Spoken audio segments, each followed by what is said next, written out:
ವಿಜಯೇಂದ್ರ ವಿರುದ್ಧವೇ high command condition.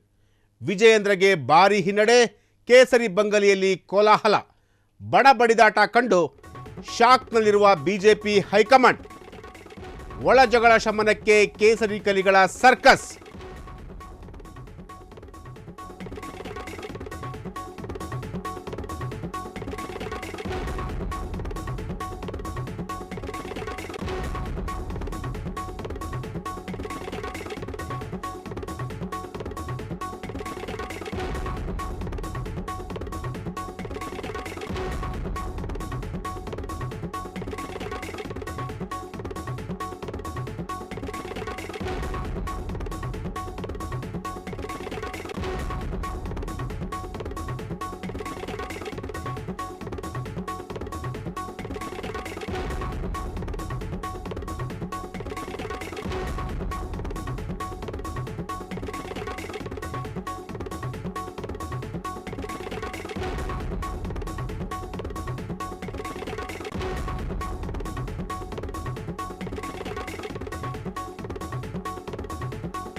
Vijayendra ವಿರುದ್ಧವೇ high command ಈಗ ಕಂಡೀಷನ್ ಹಾಕಿರುವಂತಹದ್ದು. ಇದು ವಿಜಯೇಂದ್ರ ಅವರಿಗೆ ಭಾರೀ ಹಿನ್ನಡೆ ಆಗಿರುವಂತಹದ್ದು. ಕೇಸರಿ ಬಂಗಲೆಯಲ್ಲಿ ಕೋಲಾಹಲ ಸೃಷ್ಟಿಯಾಗುವಂತಹ ಒಂದು ಸುದ್ದಿ. ಬಣ ಬಡಿದಾಟ ಕಂಡು ಶಾಕ್ನಲ್ಲಿರುವ ಬಿಜೆಪಿ ಹೈಕಮಾಂಡ್. ಒಳ ಜಗಳ ಶಮನಕ್ಕೆ ಕೇಸರಿ ಕಲಿಗಳ ಸರ್ಕಸ್. ವಿಜಯೇಂದ್ರ ವಿರುದ್ಧದ ದೂರಿಗೆ ಬೆಲೆ ಕೊಡದ ಬಿಜೆಪಿ ಹೈಕಮಾಂಡ್. ಯತ್ನಾಳ್ ಬಾಯಿ ಮುಚ್ಚಿಸಲು ಬಿಜೆಪಿ ನಾಯಕರ ಬೇಡಿಕೆ.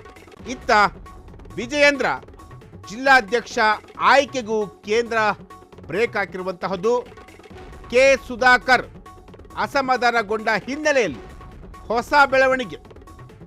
ವಿಜಯೇಂದ್ರನಿಗೂ ಬ್ರೇಕ್ ಹಾಕಿದ ಕೇಂದ್ರ ಬಿಜೆಪಿ.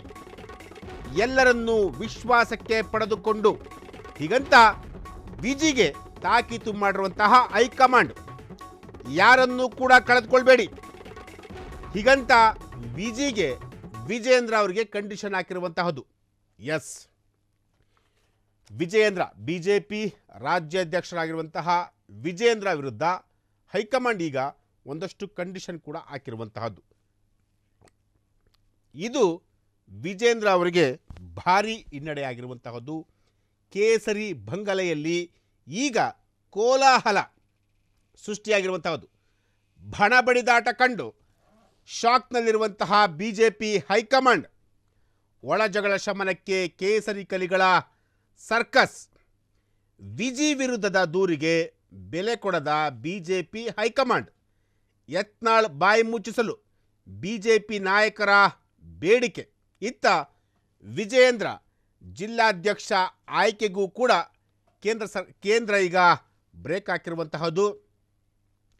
ಕೆ ಸುಧಾಕರ್ ಅಸಮಾಧಾನಗೊಂಡ ಹಿನ್ನೆಲೆಯಲ್ಲಿ ಹೊಸ ಬೆಳವಣಿಗೆ ಈಗ ಬಿಜೆಪಿಯಲ್ಲಿ ಹಾಕ್ತಿರುವಂತಹದ್ದು. ಅಂದರೆ ಇಲ್ಲಿ ಯತ್ನಾಳ್ ಅವರು ವಿಜಯೇಂದ್ರ ಅವ್ರನ್ನ ಕೆಳಗಿಳಿಸಲೇಬೇಕು ಅಂತೇಳಿ ಸಾಕಷ್ಟು ಪ್ರಯತ್ನ ಕೂಡ ಮಾಡಿದರು. ಆದರೆ ಬಿಜೆಪಿ ಹೈಕಮಾಂಡ್ ಇದೆಯಲ್ಲ, ಅವರಿಗೆ ಸೊಪ್ಪನ್ನು ಹಾಕಲೇ ಇಲ್ಲ. ಅಂದರೆ ಇನ್ನೂ 2-3 ವರ್ಷಗಳ ಕಾಲ ವಿಜಯೇಂದ್ರ ಅವರೇ ರಾಜ್ಯಾಧ್ಯಕ್ಷರಾಗಿ ಮುಂದುವರಿತಾರೆ. ಸೊ ಹಾಗಾಗಿ ನಾವು ಅವ್ರನ್ನ ಚೇಂಜ್ ಮಾಡೋದಕ್ಕಾಗಲ್ಲ ಅಂಥೇಳಿ ಸ್ಪಷ್ಟವಾಗಿ ಯತ್ನಾಳ್ ಬಣಕ್ಕೆ ಬಿಜೆಪಿ ಹೈಕಮಾಂಡ್ ಹೇಳ್ತು.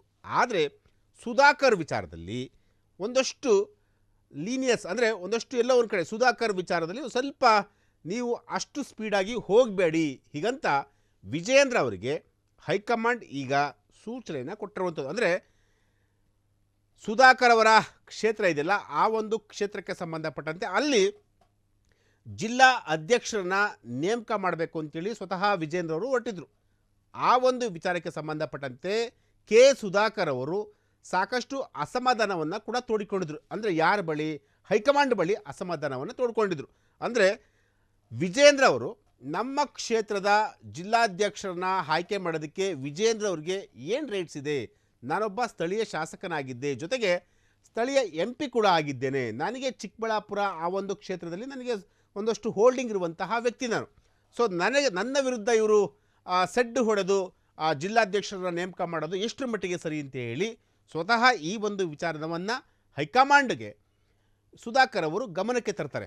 ಸೊ ಈ ಒಂದು ವಿಚಾರದಲ್ಲಿ ವಿಜೇಂದ್ರ ಅವರಿಗೆ ಕಂಪ್ಲೀಟಾಗಿ ಒಂದಷ್ಟು ಕಂಡೀಷನನ್ನು ಕೂಡ ಹಾಕಿರುವಂಥದ್ದು. ಅಂದರೆ ನೀವು ಯಾವುದೇ ಕಾರಣಕ್ಕೂ ಕೂಡ ಜಿಲ್ಲಾಧ್ಯಕ್ಷರ ಆಯ್ಕೆಯನ್ನು ಮಾಡೋಕ್ಕೆ ಹೋಗಬೇಡಿ. ಸದ್ಯಕ್ಕೆ ನೀವು ಆ ವಿಚಾರದಲ್ಲಿ ಸ್ವಲ್ಪ ತಾಳ್ಮೆಯಿಂದಿರಿ.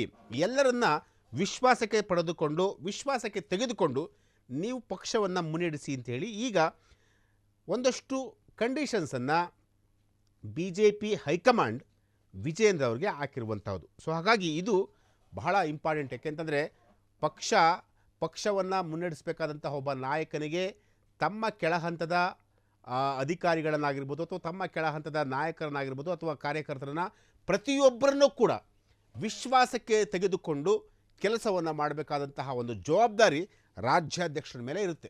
ಹಾಗೆ ಇಲ್ಲಿ ಕೂಡ ಸುಧಾಕರ್ ಅವರು ಕೆಲವೊಂದು ವಿಚಾರಗಳಲ್ಲಿ ವಿಜೇಂದ್ರ ಅವರ ವಿರುದ್ಧ ಅಸಮಾಧಾನವನ್ನು ವ್ಯಕ್ತಪಡಿಸಿದರು. ಸೊ ಇದು ಹೈಕಮಾಂಡ್ಗೂ ಕೂಡ ಗೊತ್ತಾಗುತ್ತೆ. ಹೈಕಮಾಂಡ್ ತಕ್ಷಣ ವಿಜೇಂದ್ರ ಅವರಿಗೆ ಒಂದಷ್ಟು ಸೂಕ್ಷ್ಮವಾಗಿ ಹೆಜ್ಜೆಯನ್ನು ಹಿಡಿಯಿರಿ. ನೀವು ಪ್ರತಿಯೊಬ್ಬರನ್ನು ಕೂಡ ವಿಶ್ವಾಸಕ್ಕೆ ತೆಗೆದುಕೊಳ್ಳಿ, ಯಾರನ್ನೂ ಕೂಡ ನೀವು ಕಳೆದುಕೊಳ್ಳುವಂತಹ ಒಂದು ಕೆಲಸಕ್ಕೆ ಕೈ ಹಾಕಬೇಡಿ ಹೀಗಂತ BJP ಹೈಕಮಾಂಡ್ ರಾಜ್ಯಾಧ್ಯಕ್ಷರಾಗಿರುವಂತಹ ವಿಜೇಂದ್ರ ಅವರಿಗೆ ಸೂಚನೆಯನ್ನು ಕೊಟ್ಟಿರುವಂಥದ್ದು. ಇದು ಎಲ್ಲೋ ಒಂದು ಕಡೆ ಸುಧಾಕರ್ ಅವರಿಗೆ ಇದು ಒಂದು ಪ್ಲಸ್ ಪಾಯಿಂಟ್ ಅಂತ ಅಂದರೂ ಕೂಡ ತಪ್ಪಾಲಿಕ್ಕಿಲ್ಲ. ಅಂದರೆ ವಿಜೇಂದ್ರ ಅವರ ವಿರುದ್ಧ ತೊಡೆ ತಟ್ಟಿರುವಂತಹ ಸುಧಾಕರ್ ಅವರಿಗೆ ಸ್ವಲ್ಪ ಮಟ್ಟಿಗೆ ಅವ್ರಿಗೆ ಈಗ ಗೆಲುವು ಕೂಡ ಸಿಕ್ಕಿರುವಂತಹದ್ದು.